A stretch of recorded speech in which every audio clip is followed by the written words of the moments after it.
Welcome back, everybody. We're diving into something pretty unique today.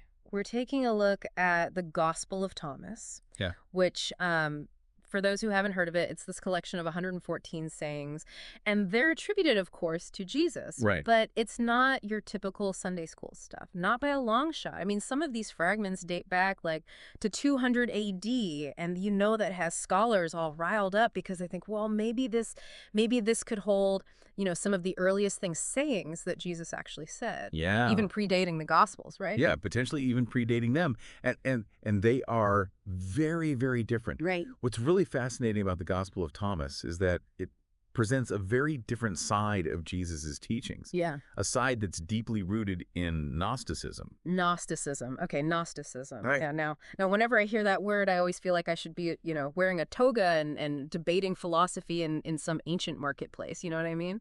Can you unpack that for me? And maybe for anyone listening who's not, super familiar with that term, what does that even mean? Sure. What is Gnosticism? So, imagine this. Think of a tiny spark of pure light trapped inside, like a muddy shell. That spark, that represents our true selves, Okay. our divine essence, Uh-huh. right? And that shell, that represents the material world. Hmm. And so Gnosticism, it believes that we've become trapped in this material world. Right. Yeah. And the key to salvation, Yeah, to yeah. getting out, is through gnosis, which means knowledge. But it's not just any knowledge. It's a deep intuitive understanding of our true, spiritual nature and our connection to the divine. So less about following a bunch of external rules and more about this, internal journey of self-discovery. Exactly. Exactly. That's the core. Okay. And that's what makes the Gospel of Thomas so intriguing, because it's like a guidebook almost for Yeah. that inner journey. Okay. I'm kind of getting it now. So I want to dive into some of these things. Give me one that really kind of like grabs you by the collar and just like embodies this essence of the Gospel of Thomas. Let's look at saying 70. And it says, if you bring forth what is within you, what you bring forth will save you. Mm. If you do not bring forth what is within you, what you do not bring forth will destroy you. Okay. Whoa. That's pretty heavy. To think that something inside of me has the power to like save me or destroy me. What does that even like? What does that actually mean? Bringing forth what is within it, and how does that fit into this whole Gnostic idea? Yeah.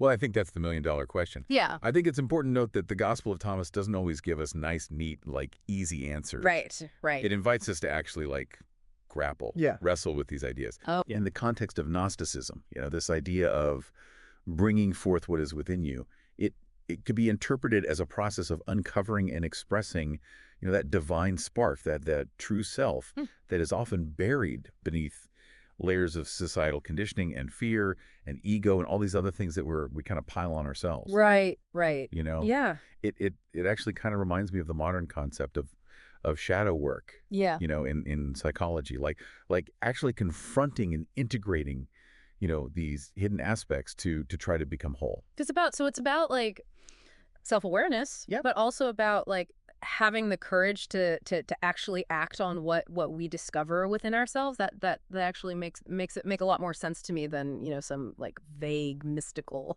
concept. Right. Yeah. Right. Does this idea of like inner transformation or whatever, does that come up in other places in the text too? Yeah, absolutely.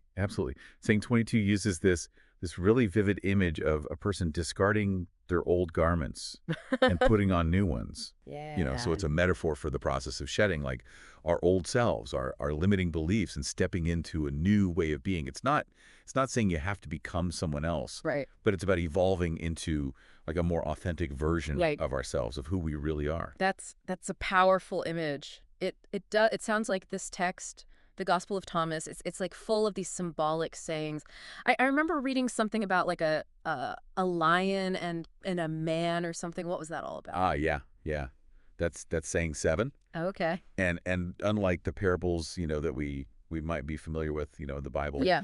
This one's more like a riddle. Oh. It describes a man who finds a lion cub. Yeah.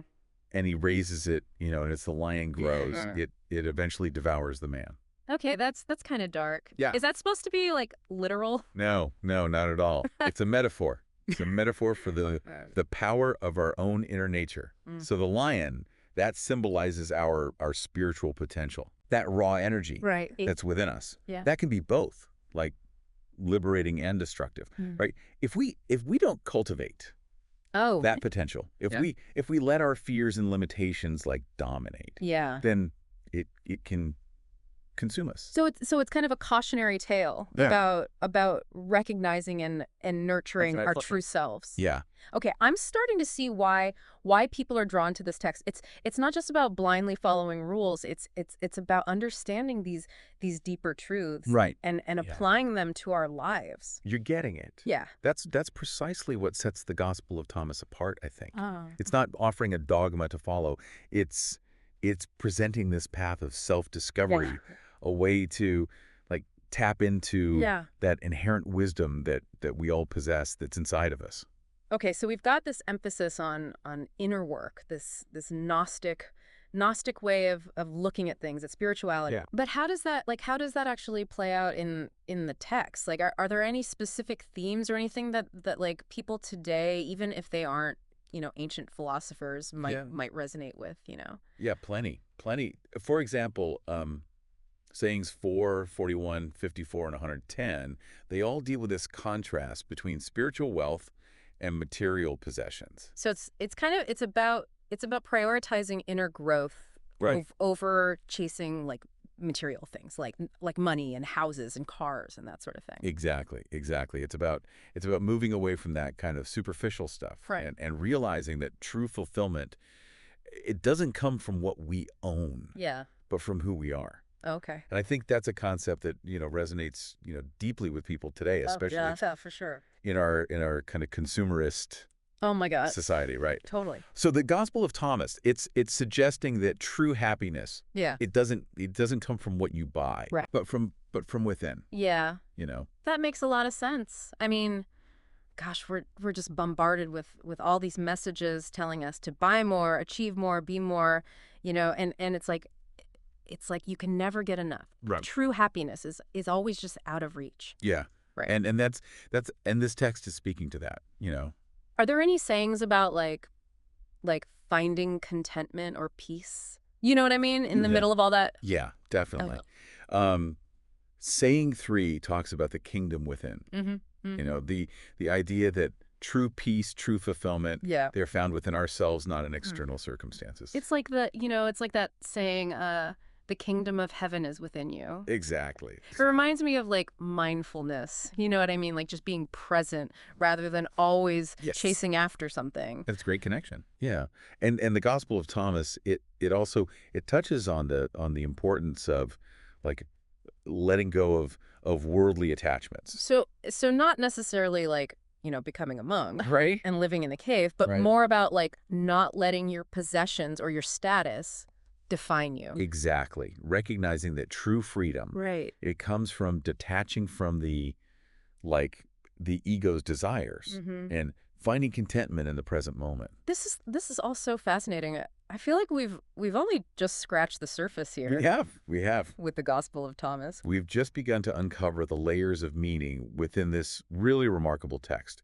It's a journey of discovery, and each saying offers a new perspective Yeah. on the teachings of Jesus and the nature of our spiritual journey. Well, I don't know about you, but I am ready to dive even deeper into some more of these sayings. So stick with us as we explore some more thought-provoking passages from the Gospel of Thomas. One thing that really strikes me about the Gospel of Thomas is how it kind of like challenges traditional religious structures, Yeah. It seems to put more emphasis on personal experience Right. and like a direct connection with the divine rather than Yeah. relying on like Mhm. external authorities or institutions. You're absolutely right. And several sayings actually directly address that Okay.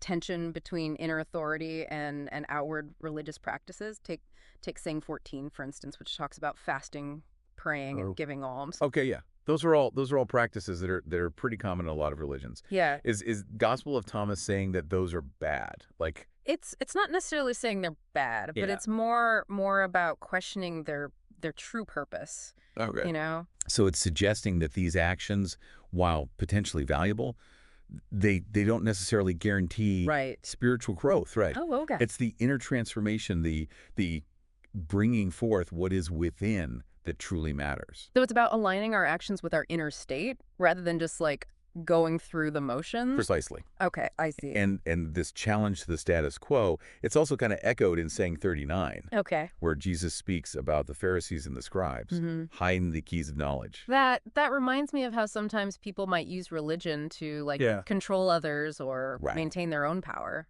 Yeah. It's a critique of those who, hoard knowledge and prevent others from accessing spiritual truths, right? Hmm. Instead, the Gospel of Thomas, it encourages us to be, quote, as wise as serpents and as innocent as doves. Ooh, I like that. It's like saying be discerning, question authority, but also like maintain this sense of openness and purity of heart. Yeah. Exactly. That's a tricky balance. It is. It is a delicate dance. Yeah. But that's the beauty of this text is it doesn't shy away Right. from those complexities Yeah. of the spiritual path. Speaking of complexity, some of these sayings are so cryptic. Yeah. Like what about that one that says whoever finds the interpretation of these sayings will not experience death? What in the world is that all about? Yeah, that's saying one. Okay. And it's definitely one that has sparked endless debate. Yeah. On the surface, it sounds like a promise of immortality. Right. Like if you crack the code Yeah. of the Gospel of Thomas, Right. you're going to live forever. But remember, we're dealing with a text that's steeped in metaphor Right. and symbolism. Right. So death here could refer to something other than Okay. physical death. Right. It could be talking about like the death of the ego, the limited self, and the liberation that comes with realizing our true nature. So it's not about living forever in this body, Right.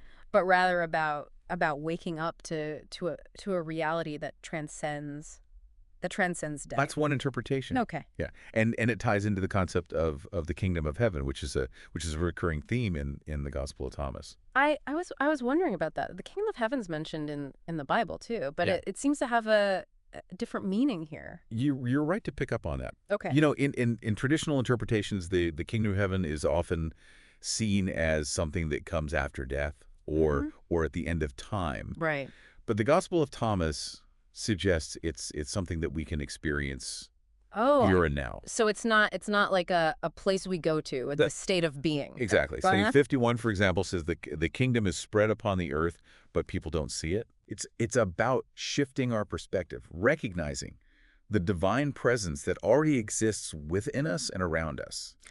Okay, I'm starting to see how all of this fits together. It's Yeah. about inner transformation, Mm-hmm. realizing our true nature, Right. and waking up to this kingdom that's already here. But there's one saying that I'm still struggling with. Okay. It's the last one, saying in 114 about Mary Magdalene Mhm. and women needing to become male to enter the kingdom of heaven. That seems pretty out of step Right. with everything else we've been talking about. Yeah. And honestly kind of offensive. Yeah. That saying has definitely caused its fair share of controversy. Yeah. Some scholars they take it literally, while others see it as a metaphor for spiritual transformation. What do you think?